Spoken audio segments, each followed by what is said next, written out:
Halo Sobat Gabut, selamat datang di Sinemania. Bagaimana kabarnya? Masih suka melototin pompo goyang di tok-tok?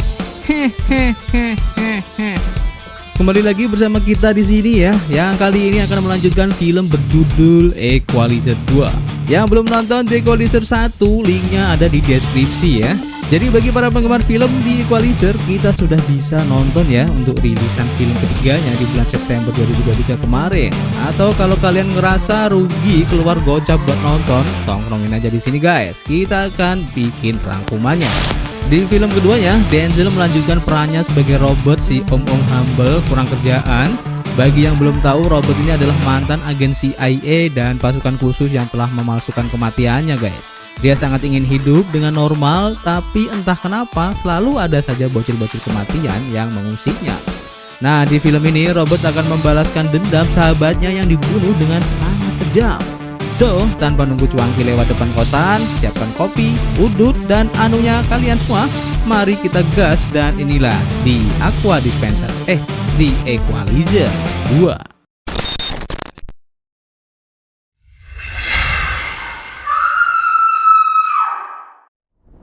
Diawali dengan sebuah perjalanan kereta yang dilakukan oleh Robert. Dia berniat untuk mengunjungi Turki. Di sini penampilan Robert sangat berbeda ya dari biasanya. Dia sekarang sedang menyamar menjadi seorang guru ngaji untuk melakukan sebuah pekerjaan. Dan pekerjaan itu adalah membawa seorang anak kecil yang diculik oleh ayahnya sendiri. Loh, ya kalian tidak salah dengar. Ayah dari si bocil ini adalah seorang mafia Turki yang suka menyiksa istrinya sendiri. Sewaktu tinggal di Amerika, Robert pun mengikuti jamet-jamet kematian ini ke dalam bar kereta. Di tempat itu dia meminta air panas untuk menyeduh teh celup kesukaannya guys. Sambil menyeduh teh, dia mengajak si jamet ini berbasa basi sampai akhirnya menyinggung soal kelakuannya. Adama Zuber. Abi kapattık ama. Hadi. Baş üstüne abi. Karena tidak terima, si jamet pun menyuruh anak buahnya untuk menghabisi Robert. Yang mereka tidak tahu adalah bahwa Robert ini memiliki kemampuan yang bernama hipotesis prediksis, yaitu kemampuan berpikir dan bergerak cepat. Dia bahkan bisa memprediksi gerakan lawan, dan benar saja guys, Robert pun berhasil membantai mereka dalam waktu kurang dari 10 detik.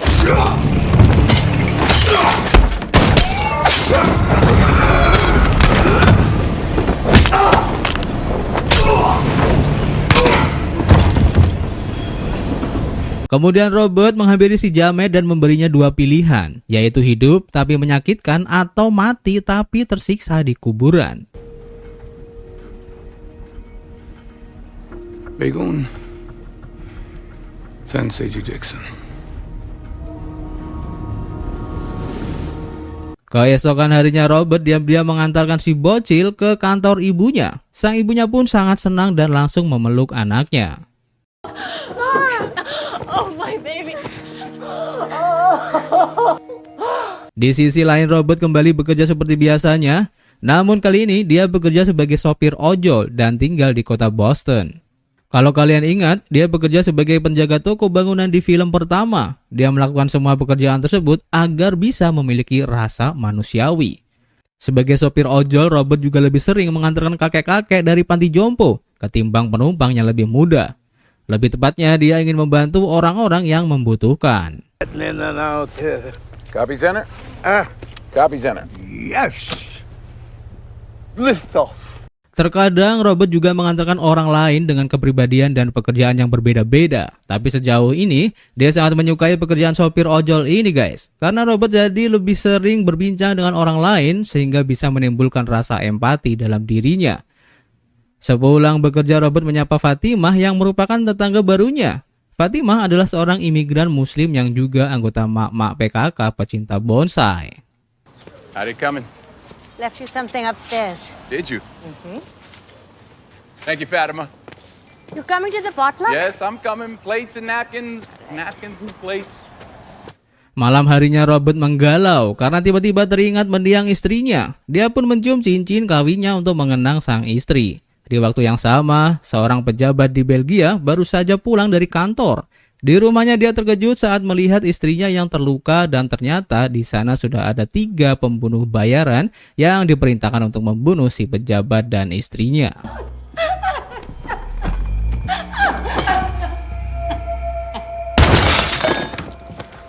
Mereka berasal dari organisasi bernama Geng Mukidi. Si penjabat dan istrinya pun tidak bisa melakukan apapun. Dan mereka pun hanya bisa pasrah lalu dijedor sampai modar. Keesokan harinya, Robert mengunjungi toko buku langganan di mana dia sering membeli buku di sana. Ternyata toko tersebut adalah milik si ibu yang anaknya dia selamatkan. Robert pun ikut senang ketika melihat ibu dan anak ini yang sudah terbebas dari si jamet kematian. Selain itu, Robert juga turut senang karena bisnis toko bukunya bisa lancar jaya, padahal sebelumnya hampir bangkrut. What number? Last one. Well, I hope you start another list. Me too. How much? Kemudian Robert kembali bekerja seperti biasa, tapi saat malam tiba, dia mendapatkan orderan yang mencurigakan. Dia harus mengantarkan seorang wanita yang terluka parah setelah keluar dari sebuah hotel. Robert pun bertanya-tanya dalam hati, orang macam apa yang tega melukai wanita secantik ini? Selepas mengantarnya ke rumah sakit, Robert kembali ke hotel tadi dan tanpa pikir panjang dia langsung mendatangi para pengguna yang melukai si wanita tadi. I'm sorry. The credit card was invalid. Shithead! Let you hang with us because your daddy's a client. You fuck up the first thing. Come in. Awalnya Robert bersikap biasa saja, tapi setelah melihat semua jamet yang ada di sana, dia semakin yakin kalau mereka adalah orang-orang yang layak dibasmi. Dalam satu tarikan napas, Robert menghajar mereka hanya dengan tangan kosong saja. Setelah membuat mereka babak belur dan pingsan, Robert mendekati seorang jamet yang paling culun. Dia kemudian menyuruhnya untuk melaporkan kejahatan teman-temannya kepada para polisi. Sebelum pergi, Robert sempat mematahkan jari-jari si culun, yang ternyata juga dipakai untuk menggedabah tubuh wanita itu. For who? For Amy. That's right. For who? For Amy. For who? For Amy. Ah! Sepulangnya dari hotel, Robert mencium sesuatu yang mencurigakan di rumahnya. Dia pun bersiaga dengan pistolnya. Tapi saat akan masuk ke dalam, ternyata Mbak Susan sudah berada di sana. Susan adalah sahabat Robert yang pernah membantunya memasukkan kematian dan sampai sekarang masih aktif di agensi militer. Sauce. I smelled your perfume. How are you? You good? Better now. Di sini Mbak Susan membawakan bakso urat untuk merayakan ulang tahun mendiang istri Robert. Dan setelah makan dan berbincang, Susan sempat mengajak Robert untuk kembali menjadi special agent. Namun Robert lebih nyaman bekerja sebagai sopir serta menolong orang-orang di sekitarnya. Susan pun mengerti keadaan Robert dan akhirnya pamit pulang. Dia hanya ingin menyampaikan saran tersebut agar Robert bisa mempertimbangkannya suatu hari dan dia bisa bergabung kapan saja selama ia bisa. Keesokan paginya Robert terkejut saat melihat kebun Fatima yang hancur. Selain itu, dinding rumahnya juga dicoret-coret dengan pilok. Menurut Fatima, yang melakukannya adalah para bocil-bocil kematian. Sebagai teman yang baik, Robert pun membantunya untuk membersihkan dinding tersebut. Saat sedang membersihkan, dia dihampiri oleh tetangganya yang lain yaitu si Miles. Miles adalah anak SMA yang sering bolos karena harus kerja serabutan. Dia lalu menawarkan bantuan untuk membersihkan dinding, asalkan dia dibayar $350. Tapi karena terlalu mahal, Robert pun menolaknya. You know they got painting companies around here. I know they charge $600-700 to do the job. I know that. Should I do this for $350? Besoknya Miles datang lagi dan menurunkan harga jasanya sehingga Robert pun mau menerima bantuannya. Namun syaratnya Miles tidak boleh bolos sekolah lagi. Di sisi lain, Mbak Susan sedang melakukan rapat bersama rekan-rekannya di agensi termasuk pria bernama Dave yang merupakan teman baik Robert juga. Dalam rapat ini mereka membahas tentang pejabat Belgia yang dibunuh. Ternyata dia memiliki kerjasama dengan agensinya. Dan oleh karena itu, mau tak mau Mbak Susan harus menemukan pembunuhnya. Pada waktu yang bersamaan, Robert sedang berbincang dengan kakek-kakek yang sering diantar yaitu Mbah Sam. Kakek ini sudah pikun, jadi ceritanya selalu melantur dan tidak jelas. Mbah Sam menceritakan kalau dia dan kakaknya terpisah setelah Perang Dunia. Dulunya si Mbah Sam adalah seorang pelukis, tapi pada suatu hari lukisannya ini hilang dan baru ditemukan 60 tahun kemudian di Eropa. Lukisan tersebut sangat berarti karena dia membuatnya untuk sang kakak, namun lukisan itu dilelang tanpa persetujuan Mbah Sam. Sialnya, dia juga tidak bisa membuktikan kalau lukisan tersebut adalah miliknya, dan tapi sekarang dia sudah punya bukti yang dimaksud. He's still obsessed with the painting. Tried to help him years ago. He said he had proof it was his even way back then.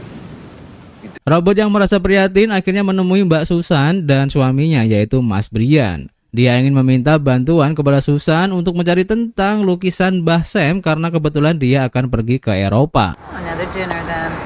I'll see what I can do. I do fly off to Brussels tomorrow. Thought you were retired. Oh, I am. Keesokan harinya Susan pun tiba di Belgia bersama dengan Dave. Di sini mereka langsung menyelidiki rumah si pejabat. Diketahui bahwa pejabat tersebut bernama Calbert. Dia memiliki posisi yang penting, sehingga kematiannya cukup mencurigakan bagi Mbak Susan. Setelah menyelidiki rumahnya, Mbak Susan segera pergi ke kamar hotelnya. Namun saat akan masuk ke dalam, tiba-tiba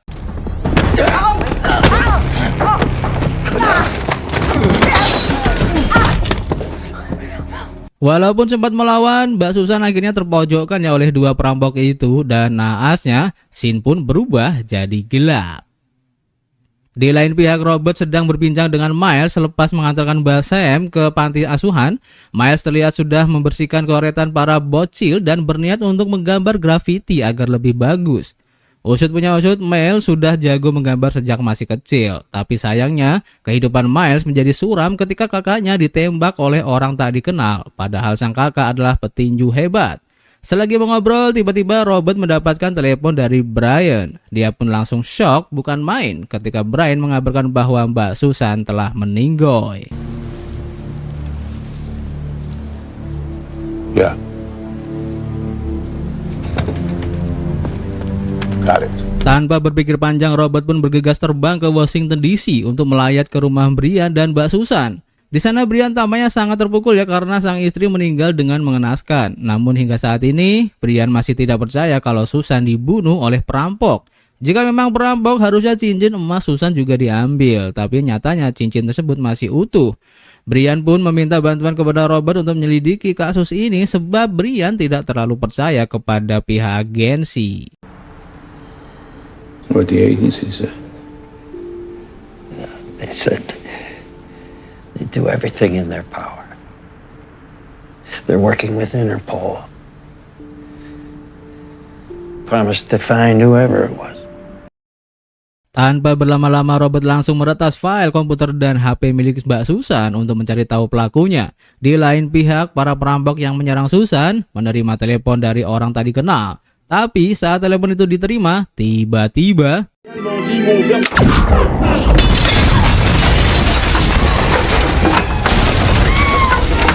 dan tak disangka-sangka bom tersebut diledakkan oleh geng Mukidi. Mereka terdiri dari mantan agen CIA yang butuh cuan untuk bayar cicilan pinjol. Beberapa hari kemudian, Robert memutuskan untuk menemui Dave di Washington DC. Dave pun terkejut ketika melihat Robert masih hidup. Jadi selama ini dia berpikir kalau mantan rekannya itu sudah tewas. Robert yang tidak mau membuang waktu akhirnya langsung membahas kematian Susan. Dia telah menyelidiki hasil otopsi yang membuktikan kalau Susan tidak mati karena perampokan. Wanita itu rupanya dibunuh oleh seorang ahli. Dilihat dari tusukan pisaunya, sudah jelas kalau pembunuhnya adalah seorang agen rahasia. Mendengar itu, Dave pun siap membantu jika Robert butuh bantuan. Same mud. Same blood. Keesokan harinya, Robert kembali membuka berkas-berkas Mbak Susan, terutama yang berhubungan dengan pembunuhan Calbert. Dari berkas tersebut, Robert menyimpulkan kalau kematian Susan ada hubungan dengan kasus Calbert. Dan bisa jadi dalang dari semua ini adalah orang yang sama. Robert pun segera memberitahu Dave tentang kesimpulannya yang tadi. Those guys were set up. Right. Agency assets are taken out all the time. Opposite side loves sending a message. Setelah menghubungi Dave, Robert sedikit khawatir karena Miles sudah jarang datang untuk menggambar grafiti. Robert sempat melihat pergi bersama para gangster dari kampung sebelah. Padahal pemuda itu sudah berjanji untuk hidup dengan normal. Karena Robert peduli, dia pun langsung pergi ke markas gangster itu. Sambil membawa senjatanya, di sana Robert menghajar beberapa penjaga yang menghalanginya.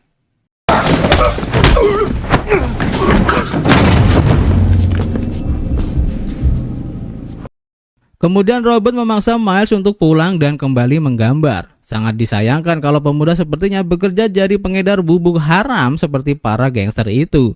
Akan tetapi Miles terlihat tidak suka dengan sikap Robert yang suka mengatur seperti tukang parkir depan ATM. I know, do you? I know where we are. This what you want? Is it what you want? I thought you wanted to draw. Isn't that what you said? Draw? Yeah. Paint? Yeah.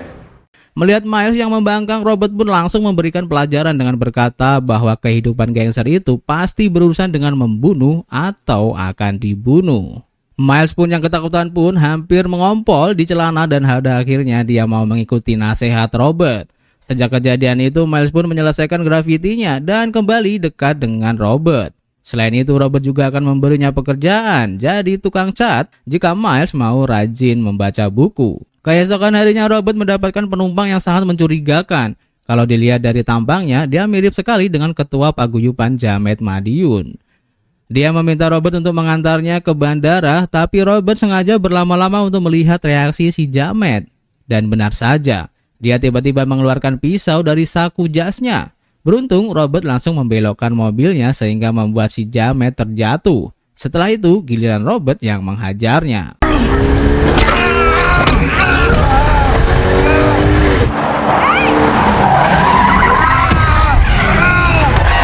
Walaupun sambil menyetir, Robert tetap bisa brutal dengan sangar. Dia bahkan bisa membunuhnya tanpa keluar dari mobil.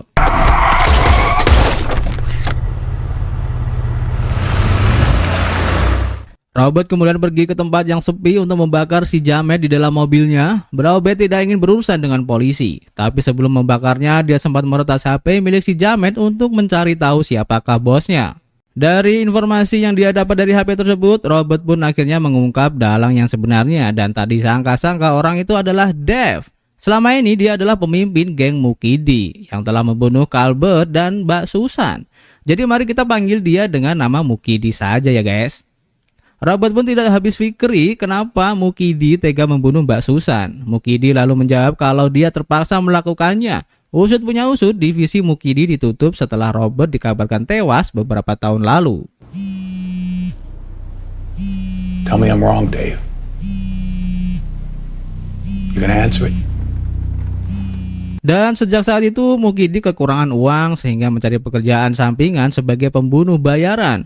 Mukidi kemudian menjelaskan kalau kematian Mbak Susan itu bukan rencananya. Tapi karena Susan tahu tentang kematian Calbert, maka dia juga harus dibuat meninggoy. Dan parahnya lagi, Mukidi ini tidak bekerja sendirian guys. Dia juga mengajak mantan rekan Robert yang lain yaitu Ari, Resnick, dan Kovac. Robert pun tampak sangat kecewa dengan mereka. Dia lalu berkata bahwa cepat atau lambat dia akan menghabisi mereka semua. See? Help End Company. You take the little one. Okay. Setelah bertemu dengan Mukidi, Robert pun segera mengunjungi rumah Brian. Dia yakin kalau Mukidi CS pasti akan membunuhnya karena memiliki banyak informasi tentang kasus Calbert. Beruntung ke Robert sampai lebih dulu, dia pun langsung mengajak Brian pergi dari sana. Robert lalu membawa Brian ke tempat yang aman. Kemudian dia langsung menelpon Miles yang kebetulan sedang mengecat rumahnya. Robert pun langsung menyuruhnya bersembunyi di balik rak buku karena Mukidi akan segera datang. Karena ketakutan, Miles pun masuk ke dalam ruangan rahasia di balik rak buku Robert. Middle shelf, there's a book by Richard Wright, Native Son. What? Listen, Just do what I tell you. Native Son, Native Son. pull it out. What, you want me to read it? Pull the book out. You'll see a button behind it. I want you to push the button. Lalu momen menegangkan pun terjadi karena Mukidi hampir saja menemukan Miles di balik rak buku. Untungnya Robert melihat hal tersebut lewat kamera CCTV. Dia pun langsung mengalihkan perhatian Mukidi dengan menelponnya. Robert mengatakan kalau dia akan menunggu Mukidi CS di kampung halamannya dulu. Dan melihat Mukidi pergi, Miles pun segera keluar dari persembunyian. Tapi saat akan mengecek keluar, ternyata Mukidi CS masih berada di sana. Alhasil, Miles pun ditodong senjata oleh mereka semua. Hey kid. Back up.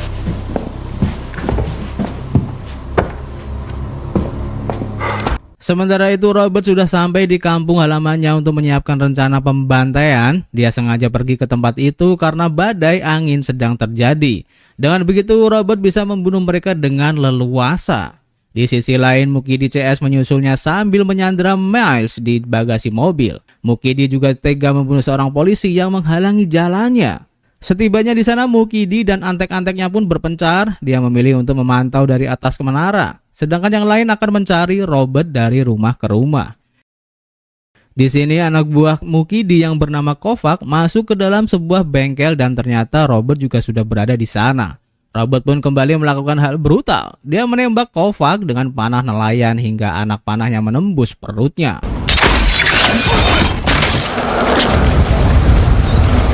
Target kedua Robert adalah Ari. Dia memancingnya ke belakang rumah dengan menempelkan foto-foto Mbak Susan. Dan saat dia sedang berjalan, Robert langsung menyergap dan menghabisinya dengan sebilah pisau.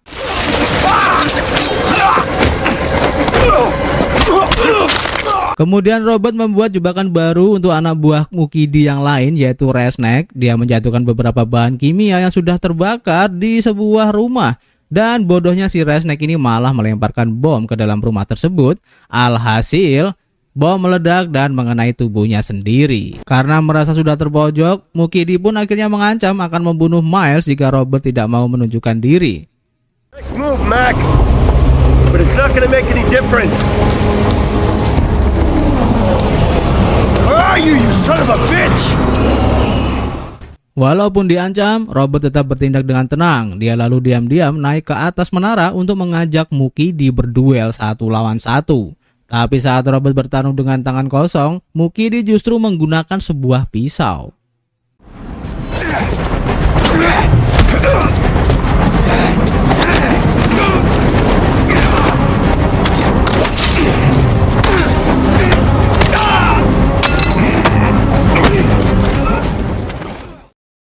Dalam pertarungan ini, Robert berhasil memecahkan bola mata Mukidi.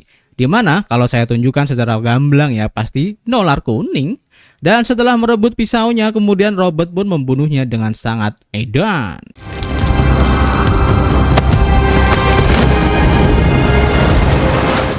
Setelah itu Robert segera menolong Miles yang kakinya sempat tertembak. Dia pun mengajaknya masuk ke dalam rumah dan selepas mengobati Miles, Robert duduk menatap laut sambil mengenang mendiang istrinya.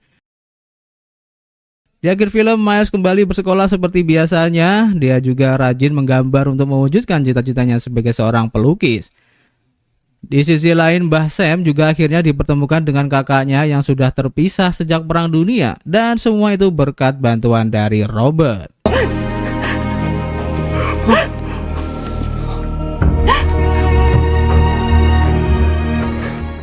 Sementara itu, Robert memilih untuk menetap di rumah lamanya dan menjauhi dunia perkotaan yang suram. Sambil menunggu film ketiganya, lalu film pun tamat dengan happy ending. Sungguh akhir film yang sangat merobetkan. Untuk sequel ketiga akan segera hadir di channel kita ya. Jadi jangan lupa subrek guys.